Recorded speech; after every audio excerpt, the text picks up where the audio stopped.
Throughout history, there have been people who have committed some of the most heinous crimes fathomable. For those crimes, they have been convicted and sentenced to death. Welcome to Death Row Executions, where we take a look into the lives of society's worst offenders. And now, your host, Air. Brooke Marie Rottiers was born in 1980.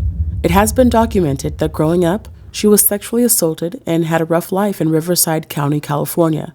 She had 4 children, and some would later go on to say that she was an attentive mother. Sadly for her children, they had a mother who was a drug addict. She was in and out of the house and had even faced homelessness. To support her drug habit, she started prostituting. Her children's needs were no longer being met, and the drugs were taking control of her life. Brooke started living with her 34-year-old drug dealer boyfriend named Omar Hutchinson at the National Inn Motel. On August 28, 2006, Brooke, Omar, and 26-year-old Franchune Epps went drinking at the El Paraiso bar in Riverside. Brooke, nicknamed Crazy on the streets, decided after a few drinks that she was going to use her prostituting skills to trick 2 men.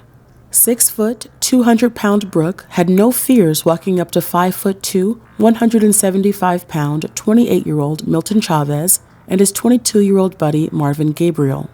The 2 men were construction workers looking to relax after a long day at work when Brooke approached them in the bar offering sex and a good time. Marvin and Milton were rolling johns, so they followed Brooke and Franchune back to the National Inn in Corona, California, where she stayed with Omar. Once inside of the motel room, Franchune pulled out a gun, allowing Brooke and Omar time to undress Marvin and Milton. They stole all of their belongings, and then Brooke began physically assaulting them and then stuffed their mouths with bras and panties. Their faces were covered with tape and they were hogtied. Both men ended up dying of asphyxiation.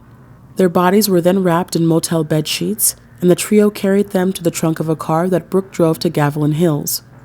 Once they made it to a secluded location, Brooke, Omar, and Franchune abandoned the car with the men still inside. The very next day, a resident ended up calling the authorities about an abandoned car, so police ended up investigating the car, and that is when they discovered the Honda Accord with 2 bodies inside. A phone was left behind, so police were able to check the phone records, and they discovered that Brooke and Franchune were in the same area as Marvin and Milton, and they had been working as prostitutes.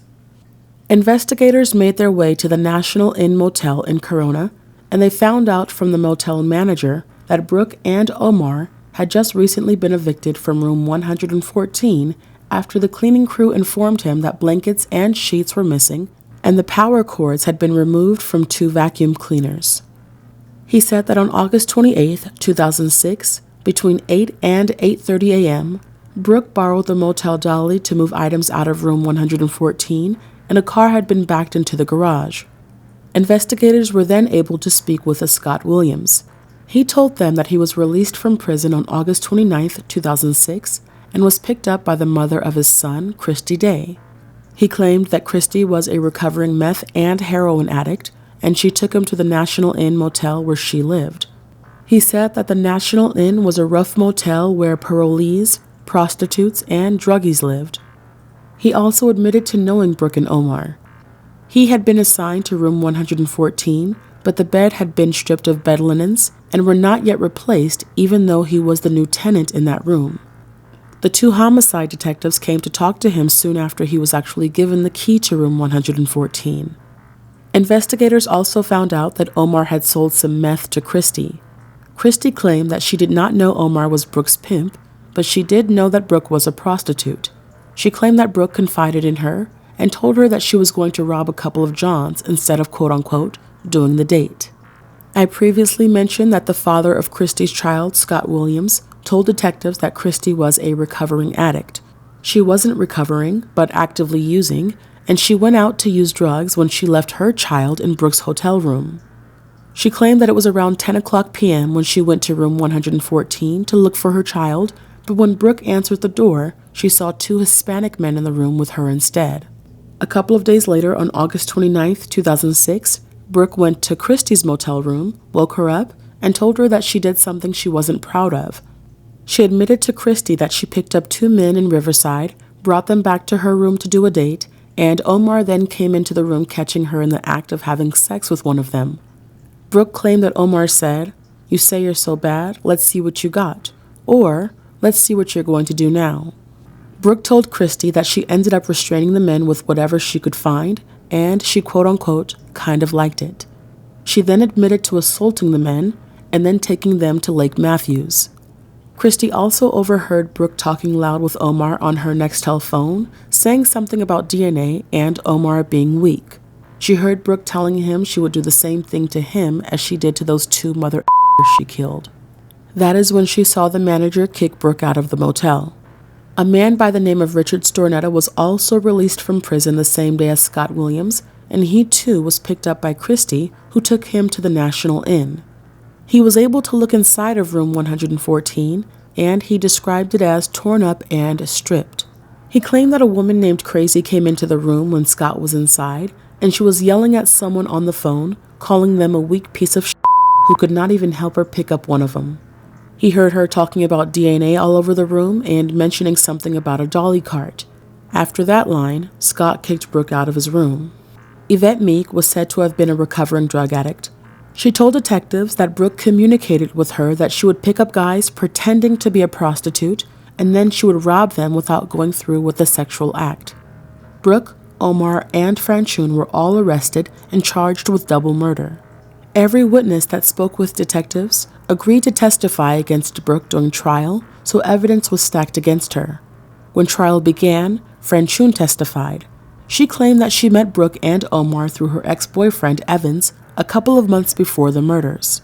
She said that on the day of the murders, she went to the National Inn Motel to buy drugs from Omar, and there were 6 people in the room: Brooke, her 2 daughters who were asleep in the bed, Omar, and, in her words, 2 Mexican guys who were lying naked in a bed. She claimed that Brooke and Omar were arguing about something, but she was so high that she couldn't remember what they were arguing about. She did notice the men restrained on the floor, and the smaller men praying and crying. She saw Brooke going up to him and stepping on his mouth and nose. She observed Omar assaulting him, and then ordering the taller man who was crying to stand up after he peed on himself. During the attack, one of Brooke's girls woke up and Omar was going to take her out of the room, but Brooke told him to leave her and take the men out instead. Brooke began assaulting the men even more and continued despite them begging and pleading for her to stop. The assaults continued for another 15 minutes, and Franchune said that she listened to Brooke after she requested she help her move her things to another hotel room and to help her put her things in the victim's car. While they were doing that, Omar took Brooke's girls to go get something to eat at a fast food restaurant. Franchune also helped put the victims in the car. They were able to do this by putting Milton on top of a blanket and dragging the blanket out to the trunk of the car.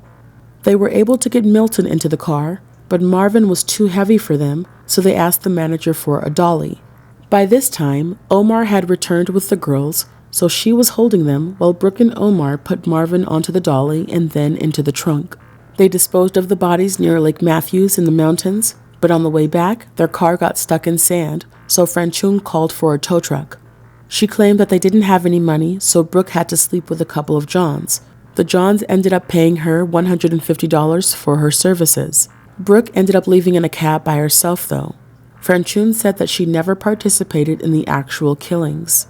District Attorney Lafferty was quoted saying, "It's horrific. It's one of the most disturbing murders I've seen. It's not an instantaneous death. It's a very personal, brutal, intimate way to kill somebody." Brooke, Omar, and Franchune had separate trials with different juries. All 3 of them were found guilty.